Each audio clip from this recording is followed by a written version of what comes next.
Bueno, podemos comenzar este podcast hablando sobre qué es una ciencia y cuáles son los criterios que se pueden seleccionar para señalar que una disciplina sea determinada como ciencia. Bueno, en términos amplios, una ciencia es un conjunto de conocimientos que se obtienen mediante diferentes métodos, tales como la observación, la experimentación y el razonamiento. Y algunos de los criterios que se utilizan para determinar si una disciplina es considerada una ciencia son el método científico, la objetividad, la verificabilidad, la falsabilidad, la explicación y predicción, la acumulación de conocimientos, una comunidad científica, entre otros. Bueno, podemos también hablar de si el derecho cumple con los criterios seleccionados de la cientificidad. Y bueno, para esto podemos determinar que si bien el derecho cumple alguno de los criterios para ser reconocido como una ciencia, es una disciplina que es única. Como por ejemplo, von Kirchmann establece que el derecho no es solamente un saber, sino que también genera sentimientos. Al igual que es una materia que evoluciona día a día, por lo que es difícil alcanzarla en su actualidad. Por lo que, según este autor, el derecho no es una materia que se pueda encasillar en el término de ciencia. Pero así también hay muchos autores que la reconocen como una ciencia a algunas disciplinas específicas dentro del derecho, como lo es la dogmática jurídica, ya que cumple con varios de los criterios para determinar si es considerada una ciencia. Y al mismo tiempo es una materia específica del derecho. No es el derecho como en un punto de vista muy amplio. También podemos discutir cómo se ha enfrentado históricamente la discusión sobre la ciencia del derecho y podemos establecer que esta es una discusión súper compleja, ya que es un tema que ha evolucionado en distintas corrientes filosóficas y sociales a lo largo de la historia.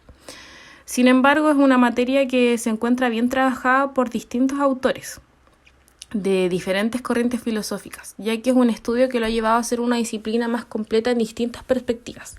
Así que si bien estas discusiones siguen hasta la actualidad y son discusiones que van a lo largo de muchos años, esto ha generado que exista mucha materia y mucha información sobre lo que es la ciencia del derecho y visto de muy distintas perspectivas. Bueno, para continuar con lo que es la ciencia del derecho, podemos hablar de cuál es el objeto, los métodos y si es que esta ciencia tiene un lenguaje propio. Bueno, el objeto de la ciencia del derecho está constituido por el estudio de normas de un determinado ordenamiento jurídico.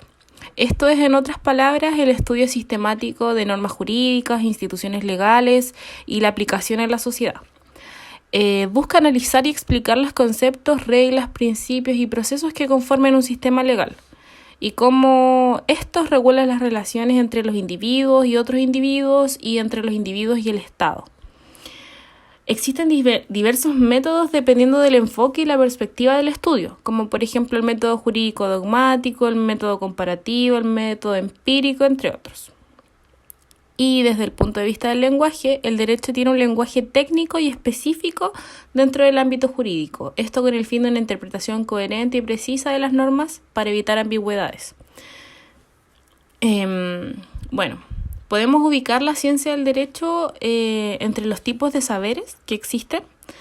Y en esto existen diversas posturas, como por ejemplo que la ciencia del derecho es un saber normativo, que es un saber descriptivo o un saber interpretativo, entre otros. Si bien cada uno de estos son distintos, a mi criterio, cada uno de ellos es parte de lo que es la ciencia del derecho y encasillarlos en uno solo hace limitarse. Por lo que para que la ciencia del derecho exista en sí, cada uno de estos saberes debe formar parte de lo que es la ciencia. Bueno, y para hablar de las dificultades que tiene el científico del derecho al momento de hacer ciencia, podemos hablar de diversas dificultades, como lo es la ambigüedad en las normas, que dificulta la interpretación y aplicación de estas, la evolución y cambio normativo, ya que el derecho evoluciona día a día y está constantemente en cambio, por los cambios sociales, culturales y políticos, por lo que es muy difícil estar al día y actualizado en lo que es la normativa y el ordenamiento jurídico. También encontramos los diversos sistemas legales, ya que cada país tiene su propio sistema legal. Es decir, que tiene sus propias normas y estas pueden ser totalmente diversas de un país a otro. Otra dificultad es la interpretación judicial, ya que esto depende específicamente de cada juez y tribunal. Y la multidisciplinariedad, ya que el derecho requiere de otras disciplinas, tales como la economía y la filosofía y otros, por lo que para su comprensión está muy de la mano con otras materias. Bueno, para hablar de un tema que es muy controversial hoy en día, vamos a hablar del rol de la ciencia y el derecho en el mundo de la crisis ecológica. Bueno, dentro del derecho encontramos una rama específica de el cual es el derecho ambiental. Y este está encargado de todo lo que es la crisis ecológica, los problemas ambientales, el cambio climático, la contaminación, entre otros. Todo esto a través de las normas específicas que tiene esta materia, tanto a nivel nacional como internacional, a través de tratados internacionales, a través de todo lo que es los derechos humanos y de las normas específicas que existen en cada país, ya que esta materia es muy importante en cada país por lo mismo, por lo que son los derechos humanos. En general es esencial para la crisis ecológica lo que es el derecho y la ciencia del derecho. Bueno, la función de la ciencia del derecho en el contexto de la inteligencia artificial igual es otro tema muy controversial y podemos establecer que el derecho tiene la función de regular algunos aspectos de nuestra vida.